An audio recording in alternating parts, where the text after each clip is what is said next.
talking about how tribes can create some jobs. I mean, viable, permanent jobs. And that's through a free enterprise system economy that is going to really allow the private sector on any tribal nation to grow. Now, for example, I'm going to use this one just for the example, the tribal nation I'm from, the Navajo Nation. You know, there is no retail sector, there's no private sector that is strong enough and viable that will create jobs. You visit any rural town on the Navajo Nation, you're not going to come across an economy that is viable to provide the consumer a consumer um, goods. You have flea market right now, flea market based economy, but you can't collect taxes from them. That's more or less a hobby, and it's not necessarily entrepreneurship either. It's more or less bargain sales and that stuff. It's not going to sustain economy, a nation long term. We need something long term. My fear as a business owner, as an entrepreneur, that if we continue to move at this rate with poverty, you're going to see many other things trigger throughout tribal nations. The death rate will increase. You're going to see more violence increase, and I think we have begun to see that. Recently in 2010, the FBI said the Navajo Nation was the most violent tribe in the U.S. For me, as an entrepreneur and a businessman, it saddens me to hear that, I come from a tribe that is very violent according to the FBI, because we're not. I know many talented, hardworking individuals that come from the Navajo Nation that are very determined, that are really, they have a need, they have a cause, they want jobs.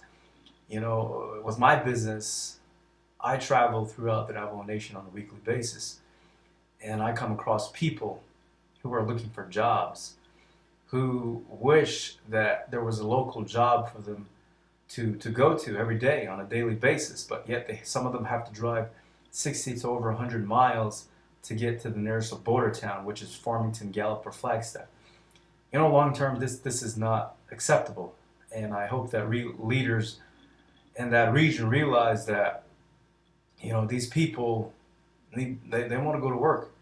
We have a strong workforce here on the Navajo Nation, and and I think if we just put that ingredient in place, I think we're going to really see that workforce build what could be the most wonderful, powerful thing in northern Arizona workforce has ever seen.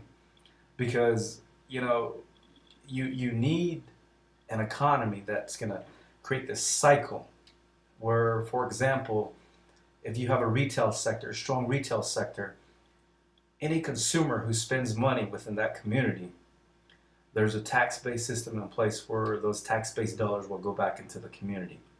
That's how it's supposed to work, and that money is used to build the economy up, to build the local municipalities there, surrounding area, like the infrastructure, the roads, the schools, and all that stuff. It's triggers, and if the Navajo Nation would just realize that, and sort of, and I know some would argue, would say, well, there's a lot of red tape, and it's not our fault, and some of it's true. But I think if we have the wrong people in place to negotiate these deals for us up in D.C., we have the wrong people in place currently representing us that don't know the language, that cannot identify where these red tapes are to begin to see these changes take place. And I encourage you guys to reach out to your legislatures, to your lawmakers, and tell them your concern that we need a private sector. It is essential that we need that private sector in place to allow businesses to if some entrepreneur has the capital, have the capability to start a really nice, for example, a barber shop, on the Navajo Nation, there should be legislation, there should be something in place for them to within a matter of days to start their barbershop. They shouldn't have to wait 1 year, 2 years, 3 years. I do business here in the Valley, Phoenix, and I could tell you right now, I could go to any commercial building and rent it within one day, probably in a few hours. And so we need to get this going in all tribal nations. It's not just the Navajo Nation; it's all over. People are suffering, people are in poverty, people are without lights and running water. We need to do this now, or within the next 5 to 10 years. I fear that it's going to be too catastrophic to make these changes. It needs to happen, and it needs to happen with the right people in place.